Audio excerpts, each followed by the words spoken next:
Everyone, তো আমি ছাদে চলে এসেছি আমার গাছগুলোকে দেখতে, কারণ আজকে রবিবার, আমার ছুটির দিন। দিয়ে আমি গাছগুলোর মধ্যে এই জিনিসগুলো দেবো, এই সারটা গাছের মধ্যে মেশাবো, কারণ আমি এটা অনেক দিন থেকেই ভাবছিলাম যে মেশাবো, কিন্তু আমার মেশানো হয়নি, মানে সময় হয়ে ওঠেনি। কিন্তু আজকে ভাবলাম যখন সময় হয়ে উঠেছে তাহলে এগুলো আমি গাছের মধ্যে দিয়ে দিই। আর গাছে আমি সকালের দিকে জল দিয়েছিলাম, তাই ভাবলাম এখন জল দেবো নি, এইগুলো গাছের গোড়ার মধ্যে দিয়ে দিই। যদিও গাছের গোড়ার মধ্যে মা দিতে মানা করেছে, চার সাইডটাই দিতে বলেছে, গাছের গোড়াটাই নয়। তো চলো দিয়ে দিই এগুলোকে ভালো করে। আমার এই গাছগুলোর যত্নই নেওয়া হয়নি, দেখতে পাচ্ছ কেমন খেয়ে নিয়েছে পোকাতে, তার জন্য যত্নই করা হয়নি। তাই ভাবলাম আজকে যখন আমি ছুটি একটু পেয়েছি তাহলে গাছগুলোর একটু যত্ন করি, তাই জন্য আমি হচ্ছে যে এই জিনিসটা নিয়ে চলে এসেছি।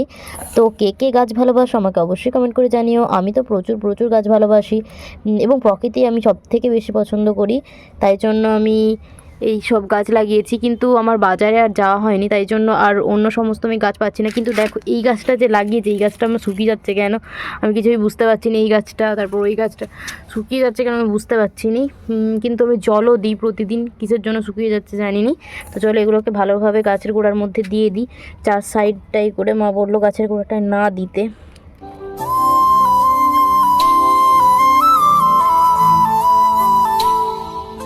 অল্প অল্প করে সবাই দিয়ে দিই।